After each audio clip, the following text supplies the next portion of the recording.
Viidiyoo kana gubbaarratti mee amma dhumaatti dhaggeeffadhaa. Obboloota koo keessattuu Arsii Walloo jettanii wal nyaachaa jirtan in jirtu ijoolleen dhiiraa jechaadha. Nagaan koo jaalalaa fi kabajaa bakka isin jirtanitti isiniif haa baay'atu. Obboloota koo akkam jirtu nagaa keessanii? Ani nagaadha obboleettiin keessanii. Akkuma viidiyoo gubbaarratti mee isinin argisiisa waan isaa waliin jedhanii fi Oromoo ta'uu kootti baay'ee kan na gaddisiise isinillee kan gadditan jechaadha. Like share godhaa kottachi ol seenaa viidiyoo kana amma dhumaatti dhaggeeffadhaa. Yaa obboloota koo deebinee yeroo akkasitti wal nyaannu deebinee yeroo gara jabummaa akkasitti walirratti raawwannu biyya ormaa keessatti mee baay'ee isinin gaddisiisu dhugaa rabbeechaadha. Ani kanaafan jedhaa yeroo tokko ijoollee keenya dhiirarree baqadhaa kanan jedhu kana deebi'anii waarrataniitu amma immoo ofuma isaaniitii wal nyaachaa jiru. Maal jechaadha? Maaliif barbaachise? Walloon Oromoo, Arsiin Oromoo, kutaa kam keessaa Oromoo kan himatu deebitee hoggaa wal nyaattu hoggaa akkasitti dhala namaa garee jabummaadhaan ashaawaa nyaachisan. Biyyee nyaachisan hoggaa liqimsuu dadhabu bishaanitti gadi naqan mee maaltu isinitti dhaga'ama?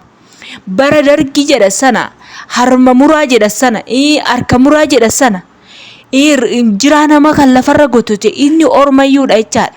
Wanta akkasii kun har'a deebi'ee waarratee isa ormatu Oromoo gubbaarratti raawwate jedhan maanguddoonni keenya yeroo haasa'an amma immoo Oromoon Oromoo irratti deebi'ee gara jabummaadhaan biyya ormaa keessatti dalagachuudhaaf yeroo ba'an namni tokko gaafa bishaan naa kenni midhaan naa kenni mana keen bula jedhu deebitee waarratteetu miidhaa tokko irraan geessaa.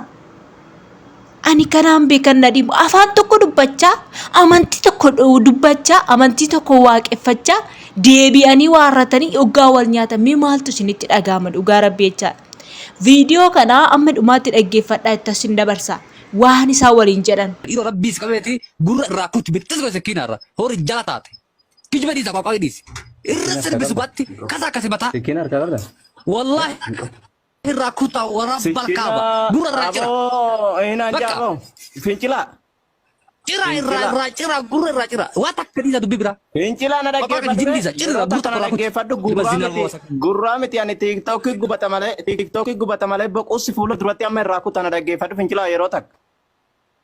Qabu bas sikkiin harkaan qabu. Mana hin jiru aduun basalaatti illee hin fudhadhu sikkiin harkaan qabu garuu ganaan irraa kutee viidiyoo keessaa siin erga. mataa salafaan ka'iiti mataa jechi gadi buusii dhichaadha. Wallahi. Dai shugutiidhaan achi baasi. Dai.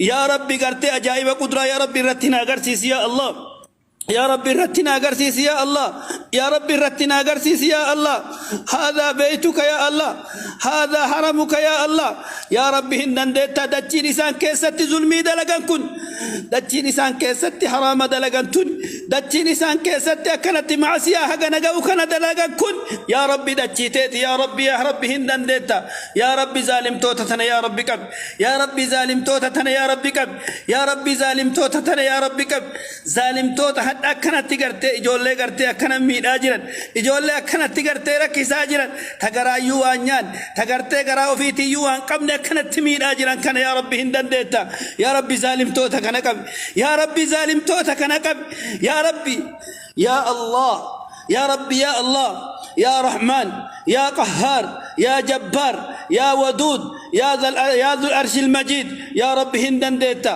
يا ربي ظالم توتكنا يا ربي كب يا ربي ظالم توتكنا يا ربي كب يا ربي ظالم توتكنا يا ربي كب يا ربي ظلمي إساني كنا ولي يا ربي كب يا ربي هندن ديتا من بين أيديهم سد يا رب ضد دوب إسانيتي در إسانيتي لتشوف ظالم توت كر إسان دلقن بدي إسان دلقن كنا ولي يا ربنا كب يا ربي هندن Dhugaa rabbi ani nama ta'uu kootti baay'ee kan na gaddisiise viidiyoon kun jechaadha. Billaadhaan qalii morma irraa kuti. Mucaan kun miskiina haadha isaatiif dabarsuu jecha lafa onaa keessa baarahaa keessa deemee waarrateetu gara Suudi Arabiyaa dhaqe. Ijoollee kana wal nyaachisaa jirani biyya guddatte keessa taa'aa jiru. Akkas godhu Arsii jechaan Oromoodha. Walloo jechaan Oromoodha. Maaloo yaa obboloota koo deebitaniituma walumaa wal fixu bara. Oromoo ta'uun ofii mee akkam sinaa gaabbisiisu sinaa gubu. Odoo amma fakkeenyaaf alagaallee ta'e alagaata akkas nu godhe jenneetu himanna jechaadha. Garuu immoo gaafa afaan walii dubbachaa Gaafa wajjin dalagachuu biyyaa baatanii warrattanii deebitanii biyya ormaa keessatti wal nyaattan maaltu isinitti dhaga'ama? Ijoolleen keenya shamarranii Saudi Arabiyaa keessa jirtan bakka barbaadaniyyuu jiraadhaa. Isinillee irraa of eeggadhaa. Ijoollee akkana kana birriillee isinii erguu danda'u. Bakka isinitti siqanii si wajjin haasa'ullee barbaadu. Warroota akkana kana irraa of eeggachuun dhugaa hin barbaachisa rabbi. Kana jechuun kuni gara jabeessa jechuudha. Haati mucaa isa kanaa jechaan amma kaleessa viidiyoo baasanii warrataniitu mul'isan mucaan jiraadha malee mucaan du'e jedhanii gaafa dubbatan gubbaarratti mucaa fidaniitu mul'isan. Haadha marsiidha mucichi ijoo dhugaa rabbiiti. Caammaa jechaadha. Caammaa kaawwatan kana dhoqqee biyyee keessa deeman kana arrabaan arraabsisu. Biyya ashaawaa kana afaanitti naqanii bishaan itti gadi naqu. Mucaa kana arra xaxarii itti ta'ee warrate induun harka isaaniitiin garuu dhibee itti ta'ee jira mucaa kanatti. Dhibee itti ta'a boru. Sababii isaa wanti isaan nyaachisan kun sirrii miti jechaadha. Biyyee nyaachisanii ashaawaadha bishaan itti gadi naqanii liqimsiisan jechaadha. Ijoollee waan isaan hin goone bara.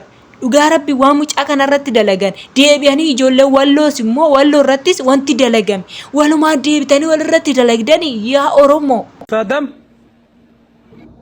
miila lamani gadi gara gashirarraati akka biyyatee ilmaan amaaratti akka fannoo goonutan godhu. Nama jechuun bari inni ulfaataa sinin jedha akkuma viidiyoo kana gubbaarratti sini adda agarsiisu dhugaa rabbi miira keessan gale.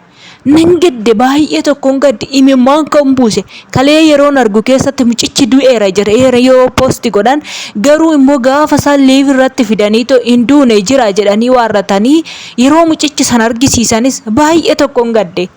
Haadha isaa hidhanii teechisu haadhi viidiyoo kana argite dhagee yaa Oromoo kana jechuun dhugaa rabbiiti irraa uumamuu keenya kiyya jechaadha baay'ee na gaddisiise.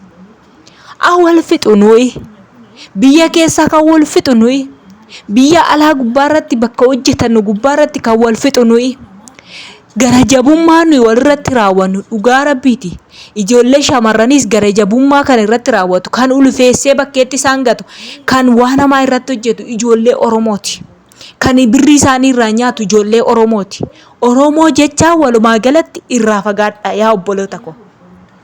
Ittuma qabdanii beektanii warrattanii jara amaaraa kana wajjin buluutu irra gaariidha.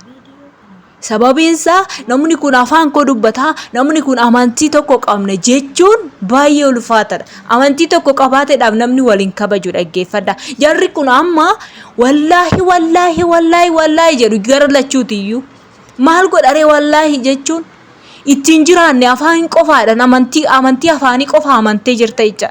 Ijoolleen akkanaa kun na akkasii isiniin jedha waan dhaggeeffattaniif galatoomaa.